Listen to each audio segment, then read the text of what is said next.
Assalamualaikum para pendengar yang masih terjaga entah ini malam atau siang. Selamat datang di Cerita dari Selatan. Apa kabar? Semoga kalian semua selalu dalam keadaan sehat dan bahagia, ya. Sebelum lanjut, jangan lupa dukung kami dengan klik tombol subscribe dan komen hadir untuk absennya. Selamat menonton. Angin sore berhembus membawa aroma tanah basah, bercampur aroma daun membusuk, menyapu pelataran rumah-rumah berdinding kayu di pelosok desa. Di ufuk barat, matahari mulai merendah, memancarkan semburat jingga kemerahan yang perlahan menelan sisa-sisa terang siang. Bagi warga kampung, warna langit seperti itu adalah alarm alam. Sebuah penanda mutlak untuk segera mengunci pintu, menutup jendela rapat-rapat, dan melarang anak-anak bermain di luar rumah. Apalagi jika arah pandangan tertuju pada satu kawasan di ujung desa, Rawa Banyu Ireng. Kawasan perairan menggenang tersebut bukanlah tempat rekreasi. Nama Banyu Ireng disematkan bukan tanpa alasan. Air di sana benar-benar pekat, segelap kopi tumbuk, menutupi dasar berlumpur yang entah seberapa dalam. Akar-akar pohon beringin dan bakau darat menjorok ke permukaan, meliuk-liuk menyerupai jemari keriput raksasa, yang siap mencengkeram siapa saja. Warga setempat meyakini rawa tersebut merupakan pusat kerajaan gaib, titik temu antara dunia manusia dan dimensi lelembut.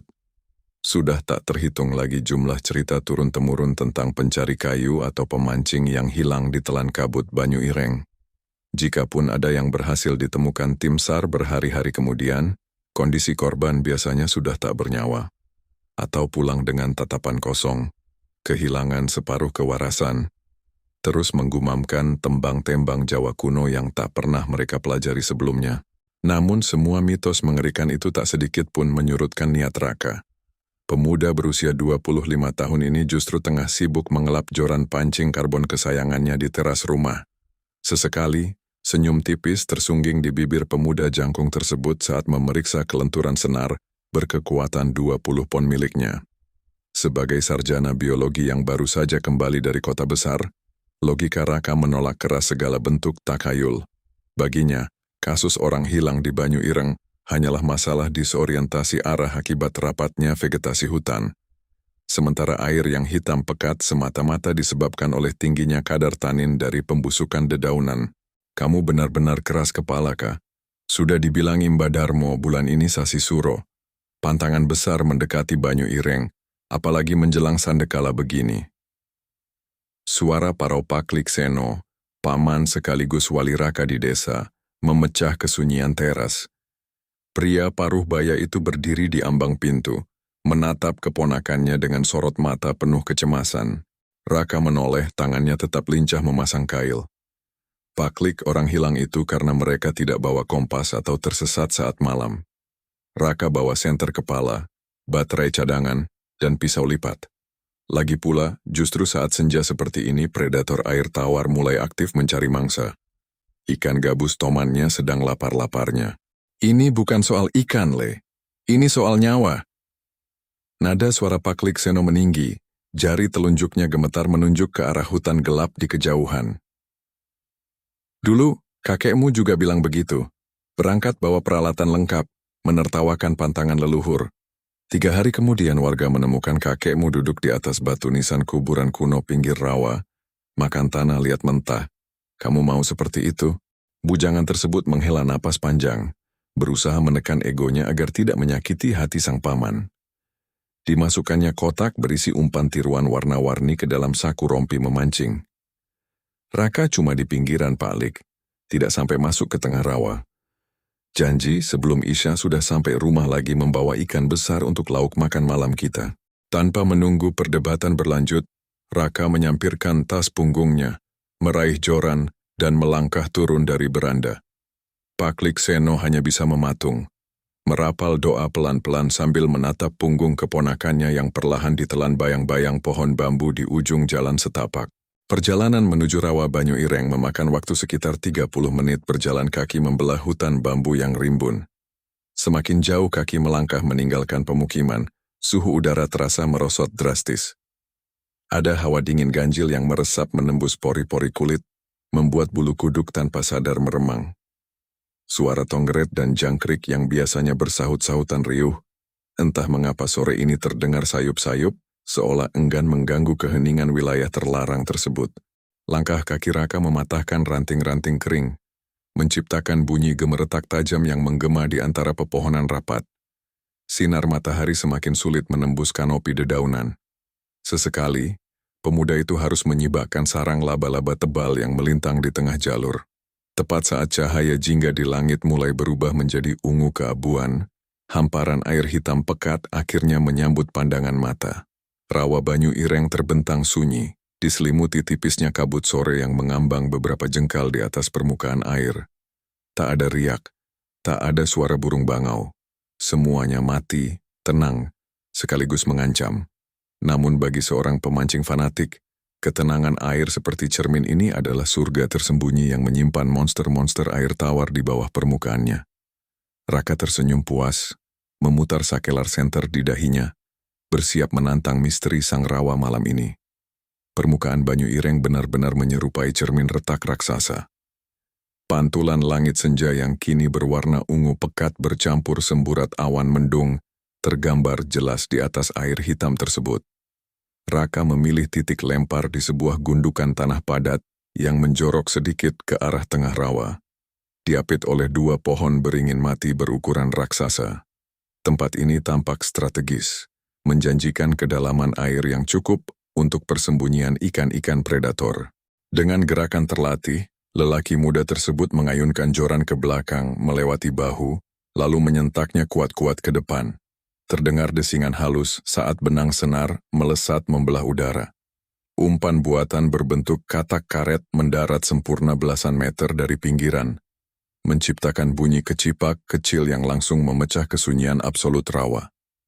Raka mulai menggulung reel secara perlahan, membuat umpan tersebut bergerak zigzag menyerupai mangsa yang sedang berenang panik. Hanya butuh 3 kali lemparan sebelum rawa itu menunjukkan tajinya. Bam! Air tiba-tiba meledak. Pelampung kecil dan umpan buatan disambar brutal oleh sesuatu dari bawah lumpur hitam. Joran karbon di genggaman Raka seketika melengkung tajam ke bawah. Rem pada reel menjerit nyaring seiring benang yang terus ditarik paksa menjauhi daratan.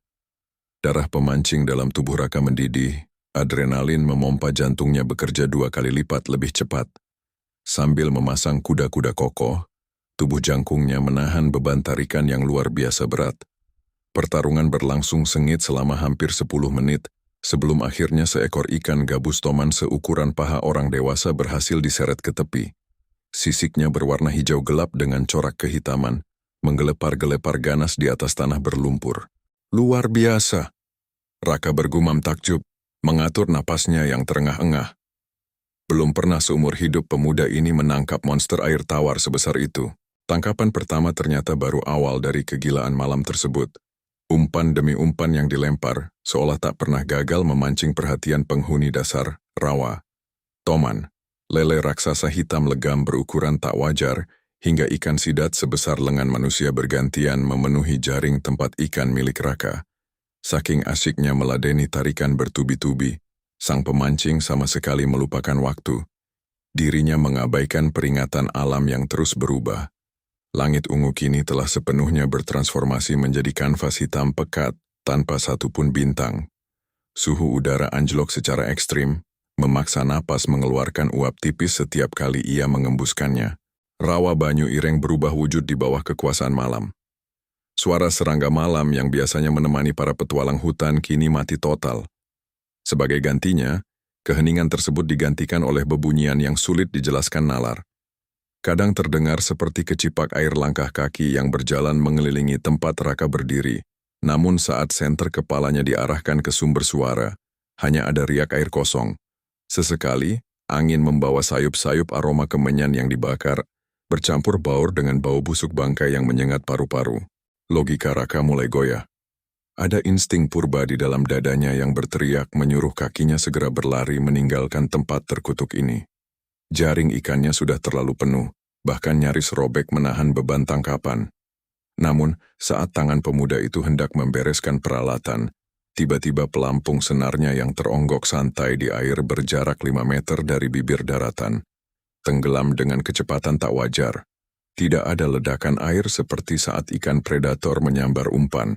Senar itu hanya meluncur mulus lurus menukik ke dasar terdalam Banyu Ireng. Pen penasaran mengalahkan rasa takut. Tangan Raka secara refleks menyambar gagang Joran dan langsung mengentaknya ke atas untuk mengunci kail.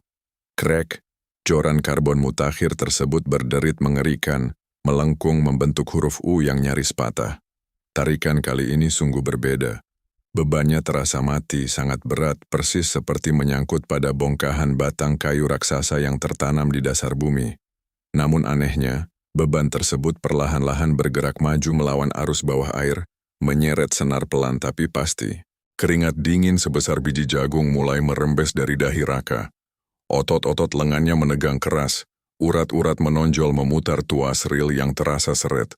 Butuh tenaga ekstra keras, hingga napasnya terdengar memburu di tengah malam buta. Sentimeter demi sentimeter benang senar berhasil digulung kembali. Benda berat misterius itu perlahan naik dari kegelapan dasar rawa menuju permukaan. Pancaran lampu senter dari dahi Raka menyorot tajam ke arah titik kemunculan. Air beriak pelan. Sesuatu mulai menyembul memecah ketegangan permukaan Banyu Ireng. Bukan moncong ikan bersisik keras. Bukan pula bongkahan kayu lapuk peninggalan masa lalu. Napas Raka seketika tercekat di tenggorokan. Jantungnya seolah berhenti berdetak selama beberapa detik. Kail baja berkekuatan tinggi miliknya menancap kuat pada sebuah gumpalan hitam pekat yang melayang-layang di dalam air. Benda itu menjuntai panjang, basah, dan kusut masai. Seiring benda tersebut ditarik semakin dekat ke bibir daratan, bau anyir darah segar yang sangat pekat meledak di udara, memukul indera penciuman hingga membuat perut Raka bergejolak hebat ingin memuntahkan isinya. Senter kepala menyorot benda itu lebih jelas. Gumpalan tersebut adalah helaian rambut panjang manusia, tebal tak beraturan, berbalut lumpur dan sesuatu yang menyerupai daging membusuk di ujung kailnya. Belum sempat Raka melepaskan genggaman tangannya dari joran karena syok yang melumpuhkan sendi. Dari balik kedalaman air tepat di bawah rambut tersebut, sepasang mata merah menyala seukuran kepalan tangan perlahan membuka, menatap tajam langsung ke arah Raka dari dasar kegelapan Banyu Ireng. Sensasi beku menjalar cepat dari ujung kaki hingga ubun-ubun Raka. Logika ilmiah yang selama bertahun-tahun dipelajari sang sarjana biologi hancur, berkeping-keping dalam hitungan detik. Joran karbon di genggaman tangan pemuda itu langsung terlepas, terpelanting jatuh menghantam tanah berlumpur. Benda pancingan tersebut dengan cepat terseret masuk ke dalam air hitam, lenyap ditelan kegelapan Banyu Ireng seolah ditarik kekuatan raksasa dari dasar pusaran gaib. Lutut Raka bergetar hebat. Laki-laki berjaket tebal ini terhuyung mundur, berusaha menjauhkan diri dari bibir perairan. Dada pemancing malang tersebut naik turun memompa oksigen secara brutal. Sepasang matanya terbelalak menatap pusaran air tempat netra merah menyala tadi menampakkan wujud. Tiba-tiba suhu udara merosot tajam, membekukan embun yang menempel pada dedaunan mati. Bersamaan dengan anjloknya temperatur, kabut putih pekat bergulung-gulung turun dari sela-sela pepohonan beringin raksasa. Mengular tebal menutupi seluruh permukaan perairan hingga merayap naik menelan daratan. Asap tebal beraroma belerang campur anyir darah itu membatasi jarak pandang hingga tersisa tak lebih dari 1 meter. Cahaya senter kepala milik Raka seakan menabrak tembok putih kokoh, pendarannya membias tak mampu menembus pekatnya tirai mistis tersebut. Kepanikan mengambil alih akal sehat.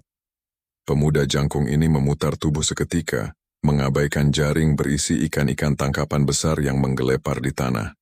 Tas punggung dibiarkan tergeletak begitu saja. Prioritas tunggal di kepala Raka saat ini hanyalah satu.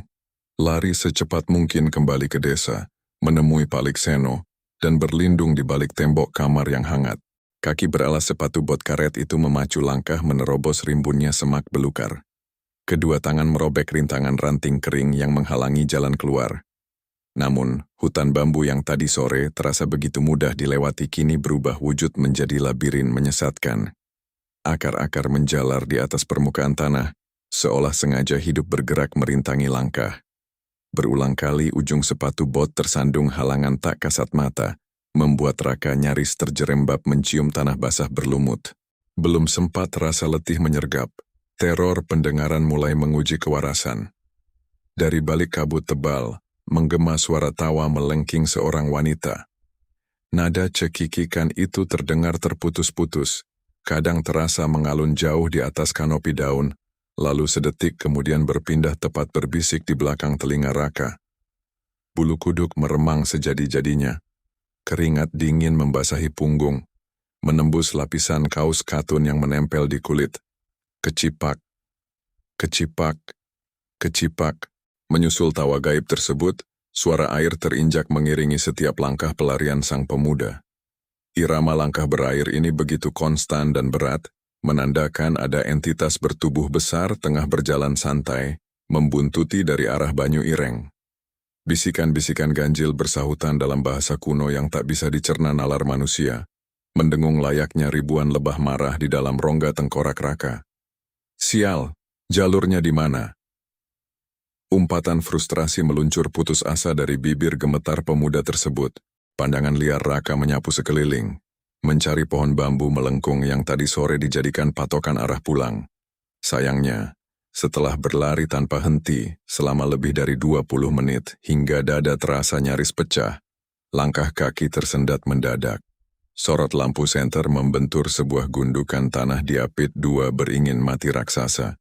Di atas gundukan tersebut tergeletak sebuah tas punggung usang dan jaring penuh ikan tangkapan yang sudah diam tak bernyawa.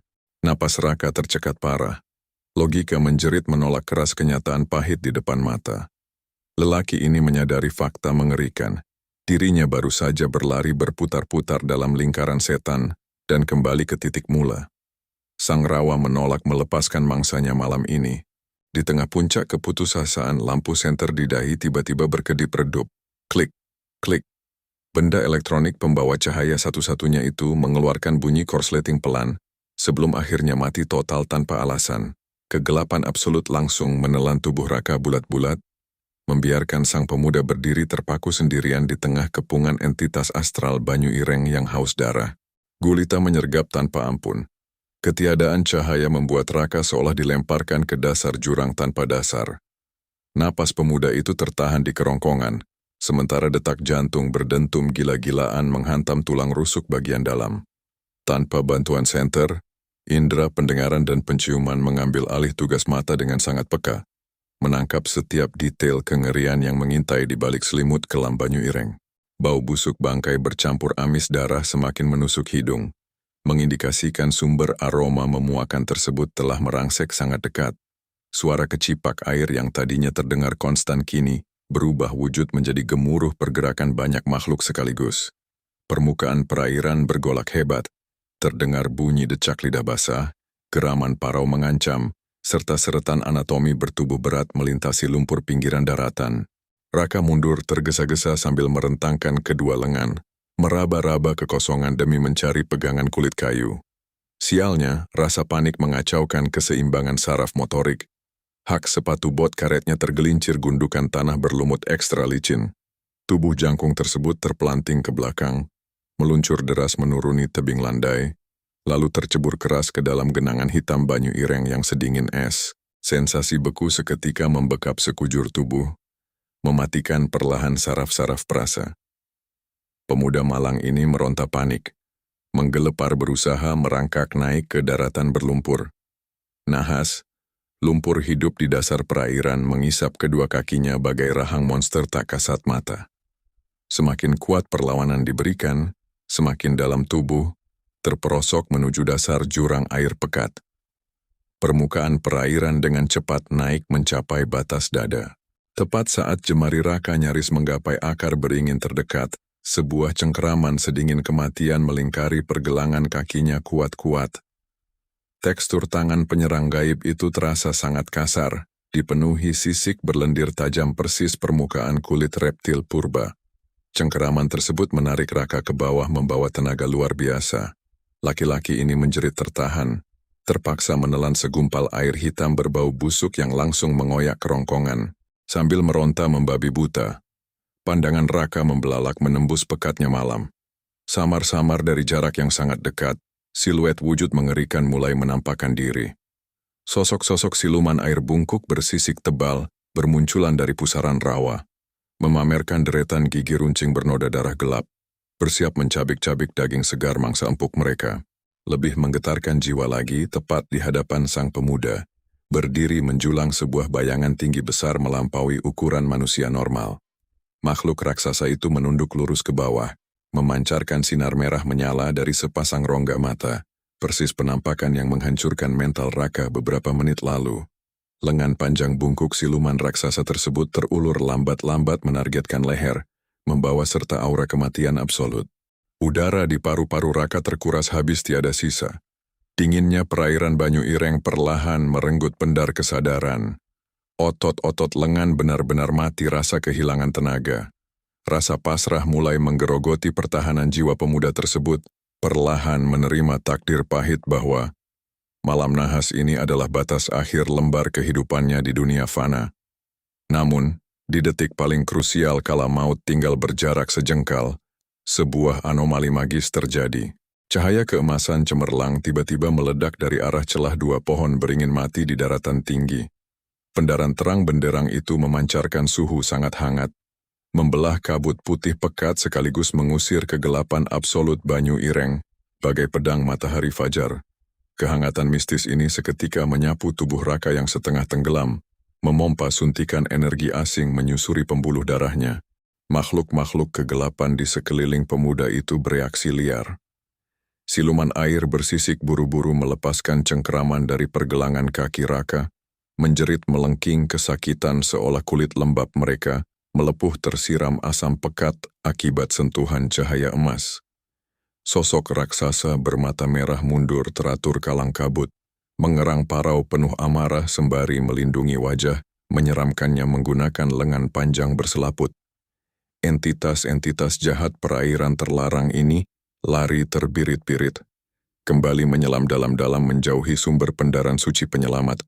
Raka terbatuk-batuk keras memuntahkan air hitam berbau lumpur busuk dari saluran pernapasannya. Berbekal sisa tenaga penghabisan, lelaki berwajah pucat pasi ini mendongak lemas, menyipitkan mata menatap sumber cahaya terang yang baru saja menganugerahkan napas kedua. Di balik pendaran cahaya keemasan tersebut, siluet sosok ramping berdiri anggun memijak gundukan tanah, menanti dengan tenang. Rongga dada Raka terbakar hebat, tatkala paru-parunya meraup udara segar dalam-dalam. Sisa-sisa air rawa berbau busuk masih membasahi kerongkongan, memicu rentetan batuk kering yang menyiksa tenggorokan. Dalam kondisi setengah berlutut di batas lumpur pembatas air, pandangan pemuda tersebut mengabur akibat percampuran keringat dingin dan sisa kepanikan ekstrim. Perlahan, Raka memaksakan diri mendongak, menyipitkan kelopak mata guna menahan silau pendaran keemasan yang kini mendominasi area di antara dua pohon beringin mati. Kabut tebal penyebab disorientasi perlahan menyibak, luruh bagai tirai asap yang terhempas angin kencang.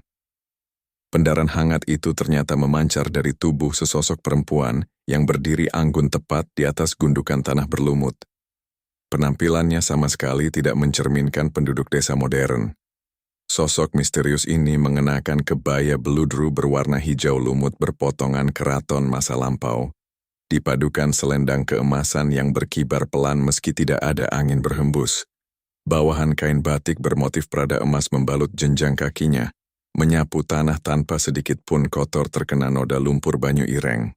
Lebih mengejutkan lagi, semerbak aroma wewangian mistis mulai menguasai indera penciuman Raka. Bau anyir darah dan aroma bangkai yang sebelumnya menyesakkan napas kini musnah total, tergantikan oleh wangi pekat bunga melati berbaur sedap malam. Wewangian ini menguar langsung dari tubuh sang perempuan, menenangkan detak jantung sang pemancing yang semula berpacu tak keruan. Ketika sorot cahaya sedikit meredup, wajah penolong gaib tersebut terlihat amat jelas. Parasnya sungguh memukau, melampaui standar kecantikan manusia fana manapun. Kulitnya putih pucat namun memancarkan kilau sehat pualam, sepasang mata sipitnya sehitam arang menyiratkan ketenangan samudra purba. Sementara bibir tipis kemerahan miliknya terkatup rapat mengamati kondisi Raka. Rambut hitam legam dibiarkan terurai panjang hingga menyentuh batas pinggang, dihiasi selipan bunga cempaka kuning yang memancarkan pendar magis senada dengan selendangnya. Tanpa mengeluarkan sepatah kata, perempuan berbusana keraton tersebut melangkah maju, Gerakannya sangat mengambang, nyaris tidak menjejak tanah secara penuh. Tepat di bibir genangan air hitam, sang gadis berhenti, membungkukkan sedikit badan rampingnya, lalu mengulurkan sebelah tangan ke arah Raka. Tangan halus itu memendarkan cahaya suci yang sama dengan aura pelindungnya tadi. Raka membeku. Logika manusianya menjerit memberikan peringatan keras. Ratusan mitos desa tentang makhluk gaib penyaru wujud kembali berputar liar di dalam kepala. Mungkinkah ini hanya taktik tipuan siluman lain untuk memancing mangsa keluar dari kewaspadaan? Namun, cengkeraman rasa dingin yang mulai mematikan saraf kaki serta luka robek akibat kuku siluman di pergelangan kakinya menuntut tindakan instan. Bertahan di air pekat ini berarti mati konyol kedinginan atau kembali diseret monster-monster mengerikan tadi. Ragu-ragu, jemari gemetar Raka membalas uluran tangan tersebut. Begitu kulit keduanya bersentuhan, sensasi kehangatan luar biasa langsung menjalar bagai aliran listrik statis menyusuri nadi sang pemuda. Lengan ramping perempuan itu sama sekali tidak terasa rapuh. Sebaliknya, tenaga cengkeramannya mengalahkan kekuatan atlet angkat beban profesional. Hanya dengan satu tarikan lembut yang tampak tanpa usaha, tubuh jangkung Raka seberat 70 kg tercabut utuh dari hisapan lumpur hidup Banyu Ireng. Lelaki malang ini terlempar pelan mendarat di atas hamparan rumput kering, terbebas sepenuhnya dari cengkeraman maut rawa angker, sambil meringis menahan perih di bagian kaki yang bersimbah darah. Pemuda tersebut menatap sang penolong penuh rasa takjub bercampur ngeri. Perempuan berwajah rupawan itu merendahkan posisi, menyejajarkan pandangan mereka. Sepasang netra arang sang gadis menatap lurus menembus manik mata Raka. Tiba-tiba, sebuah suara merdu melengking pelan, menggemakan untayan kalimat. Bukan melalui telinga, melainkan berbisik langsung memenuhi rongga pikiran sang pemuda. Ikutlah denganku, atau entitas-entitas gelap itu akan kembali memakanmu bulat-bulat. Bahasa yang digunakan terdengar asing, menyerupai dialek Jawa kuno tingkat tinggi, namun anehnya saraf otak Raka mampu menerjemahkan makna harfiah kalimat tersebut dengan sangat sempurna. Belum sempat bibir gemetar Raka menyusun pertanyaan balik, perempuan gaib tersebut memutar tubuh. Tangannya terangkat anggun menunjuk ruang kosong tepat di tengah-tengah dua batang pohon beringin raksasa.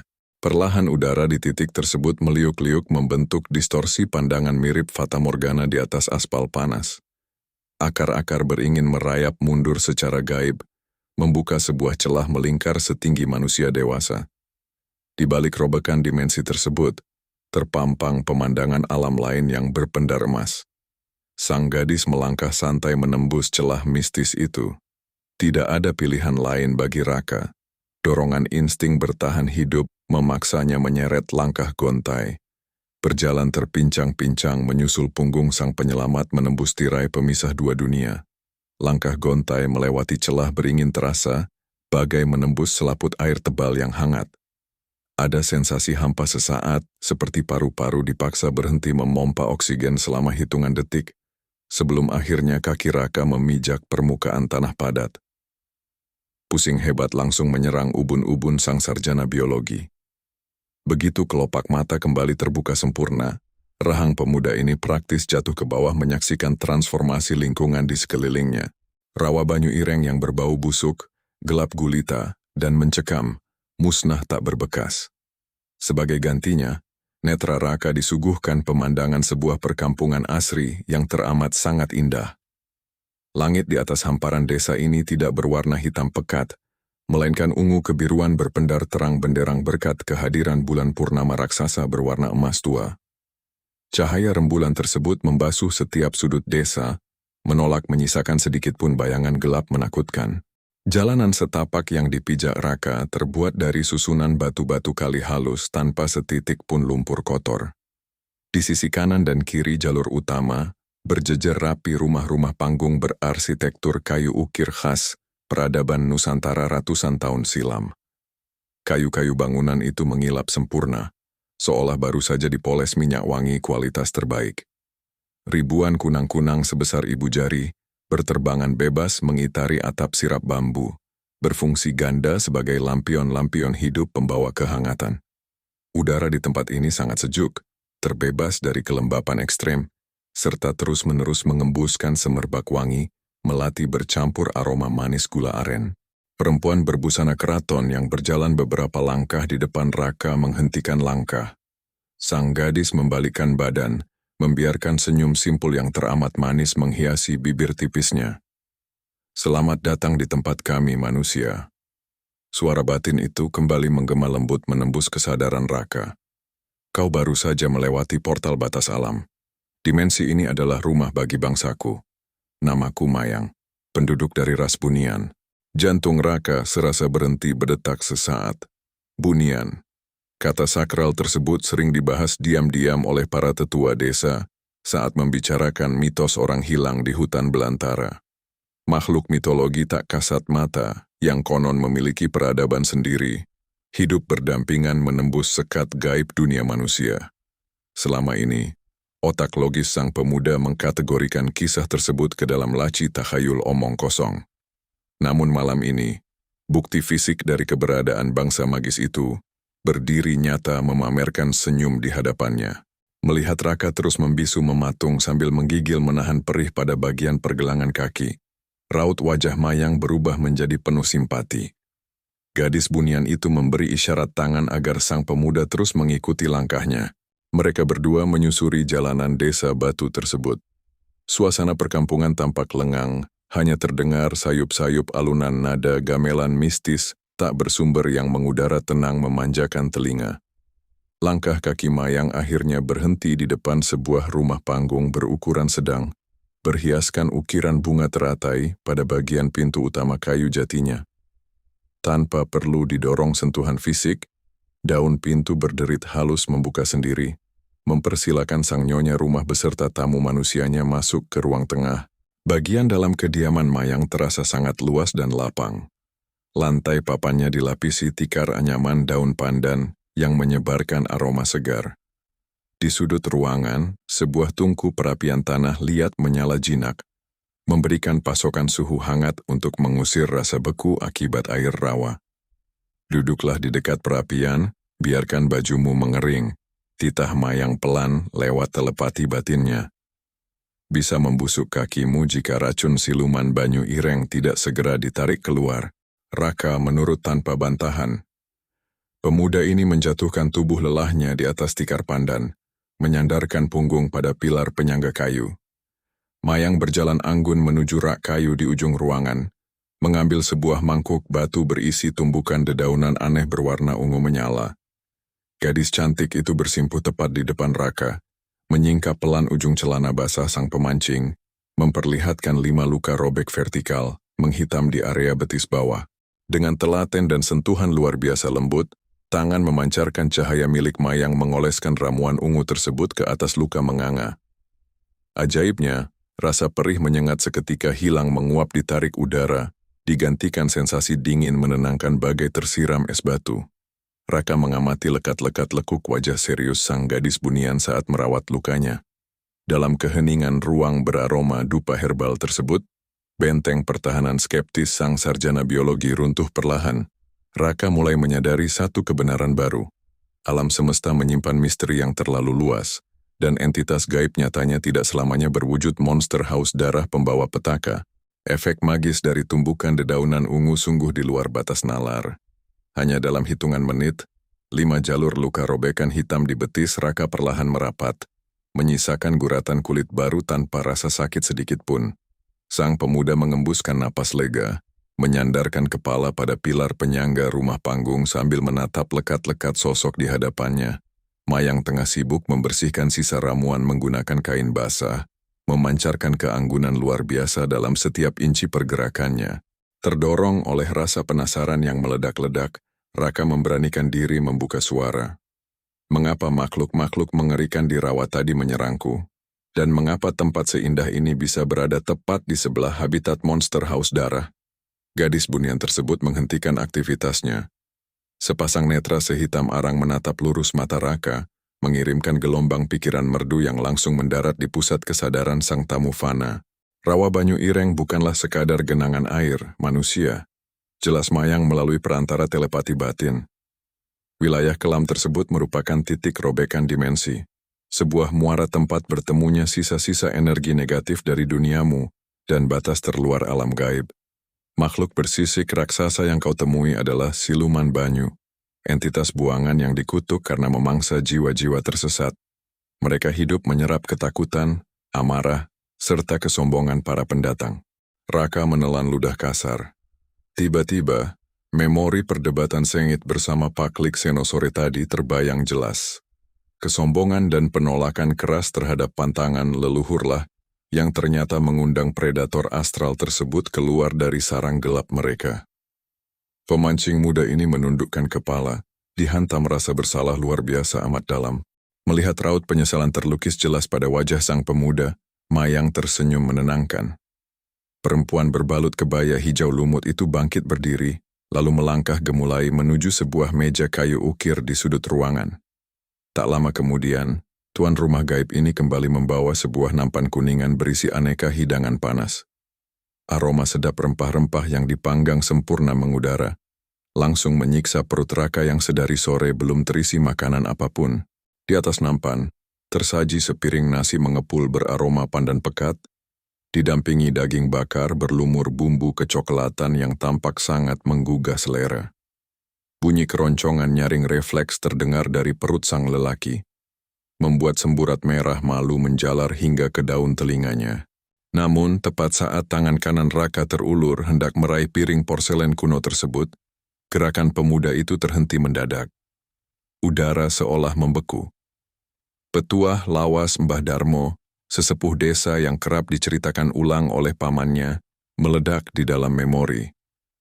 Jangan pernah menyentuh apalagi memakan suguhan dari alam lelembut. Sekali sebutir nasi gaib melewati tenggorokanmu, ragamu akan terikat di dunia mereka selamanya, takkan pernah bisa pulang. Tangan Raka ditarik mundur pelan-pelan, keringat dingin kembali merembes membasahi pelipis.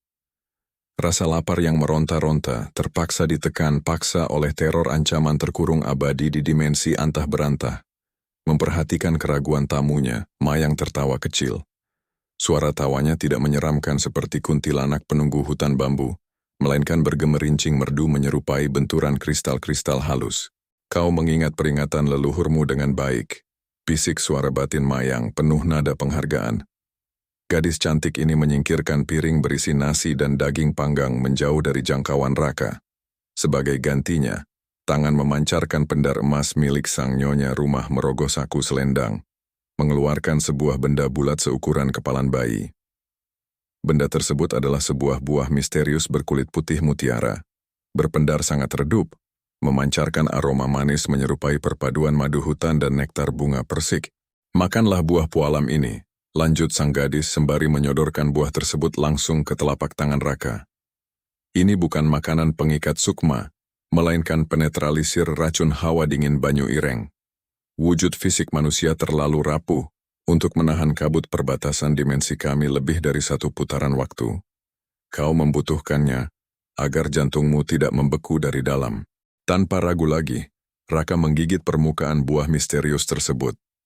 Teksturnya renyah bercampur sari buah manis yang langsung meledak membasahi rongga mulut. Begitu cairan hangat tertelan turun ke lambung, aliran energi murni sontak meletup-letup menyegarkan seluruh jaringan otot Raka, yang sempat lumpuh akibat teror di perairan pekat. Laki-laki ini menatap Mayang penuh takjub. Di balik balutan misteri dunia supranatural yang mengerikan, tersembunyi sesosok entitas berhati sangat murni, memberikan uluran tangan tulus tanpa menuntut pamrih. Benih-benih kekaguman mulai mengakar kuat di dasar sanubari sang sarjana. Suasana hangat di dalam rumah panggung mendadak lenyap tergantikan embusan angin es yang membekukan tulang. Api kemerahan pada tungku perapian bergetar hebat, meredup drastis hingga menyisakan bara biru pucat. Raka refleks merapatkan jaket tebalnya, menatap waspada ke arah pintu masuk utama yang tiba-tiba berderit terbuka lebar. Di ambang pintu berdiri sesosok pria sepuh memancarkan aura wibawa yang luar biasa menekan batin. Tamu tak diundang tersebut mengenakan jubah panjang berwarna perak kehitaman. Janggut putihnya menjuntai panjang hingga menyentuh dada. Tidak seperti Mayang yang memancarkan pendaran lembut keemasan, Sekujur tubuh kakek tua ini diliputi kabut tipis berkilat yang memercikkan listrik statis. Mayang buru-buru bersimpuh di atas tikar pandan, menyatukan kedua telapak tangan di depan dada, memberikan sembah penghormatan paling rendah. Raka, meski tak memahami tata krama alam roh, insting bertahan hidupnya memaksa pemuda ini ikut menundukkan kepala, enggan menatap langsung sepasang mata perak menyala milik sang pria sepuh. Kau membawa makhluk fana melewati batas pelindung desa kita, Mayang. Berbeda dari komunikasi telepati sang gadis, suara kakek berjubah perak menggelegar nyata memecah keheningan ruangan. Nada suaranya berat bagaikan batu gunung yang saling bergesekan, menggetarkan setiap papan kayu penyangga rumah. Sosok tersebut adalah Ki Rekso, sosok tetua penguasa perkampungan Bunian, penjaga gerbang penyeimbang dua semesta. Mayang tetap menunduk, namun mengirimkan sinyal batin bernada pembelaan yang entah bagaimana bisa didengar pula oleh Raka. Hamba memohon ampun Ki Rekso, lelaki manusia ini nyaris ditarik menuju dasar pusaran oleh para siluman lintah dan banaspati air. Jika hamba tidak membuka celah dimensi sesaat, nyawanya akan direnggut menjadi tumbal perairan kelam. Sang tetua melangkah masuk tanpa menimbulkan bunyi langkah kaki sedikit pun. Pria sepuh itu berhenti tepat selangkah di depan Raka, menatap tajam dari atas ke bawah, seolah menelanjangi sisa umur dan takdir hidup pemancing malang tersebut. Hawa keberadaan Ki Rekso sangat menyesakkan dada, membuat pasokan oksigen di sekitar pemuda jangkung ini serasa tersedot habis. Tindakan belas kasihmu patut dihargai, Mayang. Namun hukum keseimbangan alam tidak boleh dilanggar, ucap Ki Rekso tegas. Pandangan mata peraknya kini tertuju lurus menusuk netra manusia Raka. Wahai anak fana pengembara batas, kehadiranmu merusak tatanan energi desa kami. Dan yang lebih krusial, ketidaktahuanmu akan hukum waktu telah membahayakan eksistensi jiwamu sendiri. Alis Raka bertaut bingung. Hukum waktu? Apa maksud Anda, Ki? Suaranya keluar bergetar, susah payah melawan dominasi aura gaib di depannya. Ki Rekso mengangkat tongkat kayu hitam yang sedari tadi digenggamnya, menunjuk ke arah jendela terbuka. Di luar sana, bulan purnama emas mulai merendah di ufuk barat, sementara semburat cahaya keperakan perlahan merayap naik menyapu angkasa ungu. Pusaran dimensi tempatmu terjerembab memiliki putaran roda nasib berbeda. Satu malam penuh di bawah sinar rembulan emas Bunian, bernilai setara dengan 7 hari 7 malam rotasi bumi di alam kematianmu, jelas sang tetua tanpa ekspresi. Bagaikan disambar petir di siang bolong, Raka terkesiap mundur hingga punggungnya menghantam dinding bilik. Hitungan matematika sederhana berputar gila di dalam kepalanya. Jika pemuda ini mulai memancing saat maghrib, bertahan melawan monster rawa, lalu menghabiskan waktu beberapa jam memulihkan diri di rumah Mayang, berarti di dunia nyata, dirinya telah menghilang nyaris seminggu penuh. Bayangan wajah cemas Paklik Seno, serta kepanikan warga desa mencari tubuhnya di penjuru hutan, membuat dada Raka sesak dipenuhi rasa bersalah. Fajar perak akan segera menyingsing membelah desa ini, sambung Ki Rekso. Nada suaranya berubah semakin mendesak. Saat cahaya mentari putih kami menyentuh batas rawa, portal dimensi perbatasan antara desa Bunian dan Banyu Ireng akan menutup rapat hingga 100 tahun lamanya. Jika ragamu masih berpijak di atas tanah ini saat pintu itu terkunci. Kakek tua itu sengaja menggantung kalimatnya, membiarkan ancaman mengerikan tersebut meresap ke dasar jiwa Raka. Maka fisik manusiamu akan hancur menjadi debu, sedangkan jiwamu bakal berubah, haluan menjadi arwah penasaran tak berwujud, terjebak mengembara selamanya di antara dua semesta. Batas waktu telah dijatuhkan. Kepanikan ekstrim kembali menelan kewarasan Raka. Pemuda ini buru-buru memaksakan diri berdiri tegak, mengabaikan sisa-sisa letih di otot kakinya. Kepulangan bukan lagi sekadar pilihan, melainkan keharusan mutlak jika masih ingin menghirup udara bumi fana. Melihat tekad membara di mata tamunya, Mayang bangkit dari posisi bersimpuh. Wajah rupawan sang gadis Bunian memancarkan kesedihan mendalam, namun rahangnya mengeras menunjukkan keteguhan hati. Perempuan jelita itu menatap tetua desa, menunduk hormat sekali lagi. Izinkan hamba mengantar manusia ini kembali menembus zona batas, Ki Rekso. Hamba akan memastikan tamu ini tiba di daratan dunianya sebelum Fajar Perak memusnahkan portal tersebut. Mohon Mayang lewat resonansi batin yang terdengar amat tulus. Sang tetua mengangguk pelan, memutar tubuh memunggungi mereka berdua. Pergilah. Dan ingat, sisa-sisa entitas Banyu Ireng yang haus dendam berkumpul menjaga celah keluar. Jangan biarkan darah Fana menetes setetes pun di tanah perbatasan, atau makhluk-makhluk kutukan itu akan merobek sukmanya hingga tak tersisa. Waktu merangsek maju tanpa memberikan sedikit pun belas kasihan. Semburat keperakan mulai menggerogoti tepian langit ungu perkampungan Bunian, bertindak bagaikan bisa mematikan yang perlahan menelan kemegahan bulan purnama emas. Peringatan tetua Ki Rekso masih terngiang jelas, menggemakan teror absolut di dalam tempurung kepala Raka. Jika Fajar Perak sepenuhnya merekah sebelum raganya berhasil keluar dari dimensi gaib ini, tubuh sang pemuda akan musnah menjadi serpihan debu antariksa. Tanpa membuang sedetik pun waktu berharga, Mayang menarik pergelangan tangan sang tamu Fana. Gadis berbalut kebaya hijau lumut itu berlari membelah jalanan setapak berlapis batu halus, membimbing langkah Raka meninggalkan area permukiman yang aman.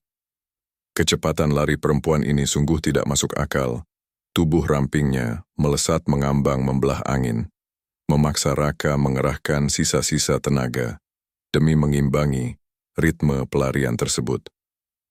Udara beraroma melati yang sedari tadi menenangkan perlahan memudar, tergantikan oleh embusan angin dingin pembawa bau busuk belerang, bercampur anyir darah. Transisi pemandangan di sekeliling mereka terjadi amat brutal. Rumah-rumah panggung berukir indah lenyap ditelan kabut pekat. Hamparan tanah bersih seketika berubah wujud kembali menjadi rawa berlumpur hitam, diapit oleh deretan pohon beringin raksasa, dengan akar-akar menjuntai menyerupai ribuan tentakel monster. Mereka telah memasuki zona perbatasan antar semesta. Di ujung jalur berkabut tersebut, sebuah celah dimensi berbentuk oval masih terbuka, memancarkan cahaya jingga kemerahan khas langit sore dunia fana. Itu adalah jalan pulang. Namun, rute menuju pintu keselamatan itu tidaklah kosong. Krrrr. Raungan memekakkan telinga meledak dari kedalaman perairan pekat di sisi kiri jalur setapak. Permukaan rawa Banyu Ireng bergolak hebat, menciptakan pusaran air raksasa yang memuntahkan puluhan entitas kelam ke atas daratan. Siluman-siluman air bertubuh bungkuk, bersisik tebal, dan memiliki deretan gigi hiu berlumur lendir hitam merayap cepat mengepung jalur pelarian. Lebih mengerikan lagi, dari balik tirai kabut tepat di depan celah dimensi, melangkah sesosok makhluk raksasa bermata merah menyala. Penunggu utama sang rawa angker telah menanti kedatangan mangsa buruannya. Napas Raka tercekat parah. Jantung pemuda ini berdentum menghantam tulang rusuk, memompa adrenalin bercampur kepanikan tingkat tinggi. Laki-laki malang tersebut spontan menghentikan langkah, lututnya nyaris kehilangan tenaga penyangga. Jangan berhenti manusia, terus berlari menuju gerbang. Suara batin Mayang menggelegar tegas menyapu keraguan Raka. Bersamaan dengan instruksi telepati tersebut, Mayang melepaskan genggaman tangannya. Perempuan rupawan ini merentangkan kedua lengan ke depan, memutar tubuhnya menghadap kepungan gerombolan siluman buas. Cahaya keemasan yang sedari tadi tersembunyi di balik selendangnya kini meledak terang benderang. Pendaran magis itu membentuk kubah perisai berdiameter 5 meter, melindungi Raka dari terjangan cakar-cakar beracun siluman air yang melompat menyerang secara serentak. Bunyi desisan keras terdengar tatkala kulit bersisik monster-monster rawa bersentuhan dengan kubah emas Mayang. Daging busuk makhluk-makhluk kutukan tersebut melepuh terbakar, memicu jeritan kesakitan yang menyayat hati. Namun, kuantitas pasukan kegelapan ini terlalu masif. Mereka terus merangsek maju bagai gelombang tsunami hitam, berusaha meremukan perisai gaib menggunakan benturan tubuh gempal masing-masing. Makhluk raksasa bermata merah tidak tinggal diam. Entitas mengerikan itu mengayunkan lengan bungkuknya yang panjang, menghantamkan segumpal aura hitam pekat tepat ke arah perisai Mayang. Brak! Benturan energi berlawanan menghasilkan gelombang kejut luar biasa. Tanah berlumpur di bawah kaki Raka bergetar hebat. Kubah pelindung keemasan perlahan memunculkan retakan-retakan halus layaknya kaca tipis yang ditekan batu raksasa. Raut wajah sang gadis bunian terlihat menahan beban luar biasa berat. Keringat keperakan mengucur deras dari pelipis putihnya. Semburat fajar perak di langit pun semakin meluas, membuat ukuran celah dimensi di belakang makhluk raksasa itu menyusut inci demi inci. Sekarang manusia, lari. Jeritan batin Mayang kembali menggema, kali ini diiringi rintihan menahan sakit. Mengumpulkan segenap keberanian yang tersisa, Raka memacu tungkainya. Sang sarjana biologi berlari zigzag melintasi sela-sela pertarungan gaib, menghindari cipratan lumpur beracun serta sabetan tentakel akar beringin. Saat jarak pemuda itu tinggal 3 langkah menuju gerbang dimensi, sang monster raksasa bermata merah memutar tubuh, bersiap menerkam Raka menggunakan rahang besarnya yang terbuka lebar. Tepat sebelum gigi-gigi setajam pedang itu mengoyak tubuh Fana Raka, Mayang melesat ke udara. Selendang emas milik sang gadis menjulur lurus bagai cambuk cahaya, melilit leher siluman raksasa tersebut, lalu menarik tubuh gempalnya menjauh dari jalur masuk portal. Guncangan akibat tarikan sihir ini menciptakan celah sepersekian detik bagi Raka untuk melompat. Di ambang gerbang magis, Raka menoleh ke belakang untuk terakhir kalinya. Netra pemuda itu merekam senyuman tulus terukir di wajah pucat Mayang, diiringi lambaian tangan perpisahan yang sangat anggun. Detik berikutnya, fajar perak meledak menelan seluruh perkampungan bunian, dan kegelapan mutlak merampas kesadaran sang pemancing beralih menuju kehampaan abadi. Sengatan panas mentari membakar kelopak mata. Silau cahaya putih perlahan memaksa pandangan Raka terbuka. Sensasi pertama yang menyapa saraf perasa adalah kasar, dan lengketnya lumpur mengering di sekujur wajah serta pakaian. Laki-laki ini mengerang parau, memaksakan diri bangkit dari posisi tengkurap di atas hamparan tanah padat pinggiran perairan. Tidak ada lagi langit keperakan, tidak ada kabut beraroma melati. Suara jangkrik siang dan kicauan burung bangau bersaut-sautan memecah keheningan wajar kawasan hutan bambu. Raka terbatuk hebat, menyadari bahwa dirinya telah kembali sepenuhnya ke rawa Banyu Ireng di dimensi manusia. Namun anehnya pemandangan di sekitar terlihat jauh berbeda. Rerumputan rimbun yang sempat dipijak saat melempar umpan kini tampak rusak porak-poranda, memperlihatkan jejak puluhan sepatu boot menginjak-injak area daratan. Di sini, ya Tuhan, Raka ketemu dia di sini. Sebuah teriakan parau menggelegar dari arah semak belukar. Bunyi derap langkah kaki tergesa-gesa terdengar mendekat. Detik berikutnya tubuh Raka direngkuh erat oleh sepasang lengan kokoh milik Pak Likseno. Pria paruh baya tersebut menangis tersedu-sedu, memeluk keponakannya bagai menemukan harta karun paling berharga di muka bumi. Di belakang pamannya, belasan warga desa berseragam regu penyelamat lengkap, dengan jaket oranye khas tim SAR berdiri mematung, memancarkan raut kelegaan luar biasa. Kamu kemana saja, Leh? 7 hari kami menyisir seluruh sudut hutan beringin. 7 malam warga membaca doa tahlil mengira ragamu sudah ditelan dasar Banyu Ireng. Isak tangis Pak Likseno bergetar hebat, membanjiri kerah jaket kotor keponakannya. 7 hari. Pernyataan sang paman menghantam telinga Raka laksana palu godam. Perkataan tetua Ki Rekso terbukti benar tanpa celah. Waktu beberapa jam beristirahat memulihkan diri di rumah panggung dimensi bunian, ternyata harus dibayar mahal dengan hilangnya waktu seminggu penuh di dunia nyata. Pemuda jangkung ini hanya bisa terdiam membisu, membiarkan tubuh lemasnya dituntun oleh para relawan menyusuri jalan setapak kembali menuju desa. Proses interogasi di rumah kepala desa berlangsung panjang malam harinya. Berbekal insting menjaga rahasia, Raka menyusun skenario kebohongan paling logis demi meredam histeria warga. Laki-laki terpelajar ini bercerita mengenai disorientasi arah kiblat, kepanikan di tengah kegelapan hutan bambu, dan bertahan hidup bermodalkan meminum air embun serta memakan buah-buahan liar. Cerita rekaan tersebut diterima penuh maklum. Bukti fisik minimnya luka gores di tubuh Raka menepis kecurigaan serangan binatang buas, meyakinkan warga bahwa pemuda malang ini murni tersesat akibat kelelahan ekstrem. Malam semakin larut ketika kerumunan warga akhirnya membubarkan diri. Raka mengunci pintu kamarnya rapat-rapat. Suasana sunyi desa pelosok kembali merangkul pendengaran. Sang pemancing merebahkan tubuh letih di atas kasur kapuk, menatap langit-langit kamar kayu sembari merenungi deretan kejadian magis melampaui akal sehat. Apakah semua teror monster bersisik, perisai cahaya emas, dan pertemuan bersama gadis rupawan penolong nyawa itu sekadar halusinasi akibat hipotermia? Tergerak oleh keraguan di dalam sanubari, Raka bangkit perlahan. Tangan gemetarnya meraih jaket memancing kotor berlapis sisa lumpur rawa yang tergantung di balik pintu. Laki-laki ini merogoh saku bagian dada, mencari pisau lipat yang dirasa hilang. Namun, bukan logam dingin bersuhu ruangan yang menyentuh ujung jemari. Teksturnya terasa sangat halus, serupa kelopak sutra bermandikan embun pagi. Sambil menahan napas, Raka menarik benda misterius tersebut keluar dari saku. Matanya membelalak tak percaya. Tepat di atas telapak tangannya, tergeletak sekuntum bunga cempaka berwarna kuning keemasan. Bunga cantik itu sama sekali tidak layu, meski telah berhari-hari terperangkap di dalam kantong jaket kotor.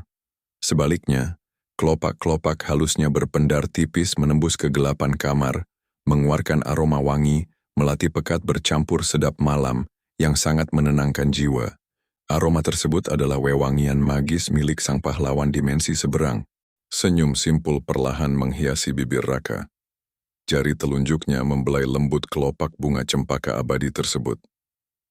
Benda pusaka berukuran mungil ini menjadi saksi bisu, sebuah bukti fisik tak terbantahkan bahwa pertemuan menakjubkan di batas dua semesta bukanlah bunga tidur belaka. Mulai malam ini, relung hati sang pemuda akan terus menyimpan rapat memori indah tentang kebaikan sesosok entitas penghuni alam gaib, mengukir nama mayang sebagai rahasia mistis paling manis sepanjang sisa umur hidupnya.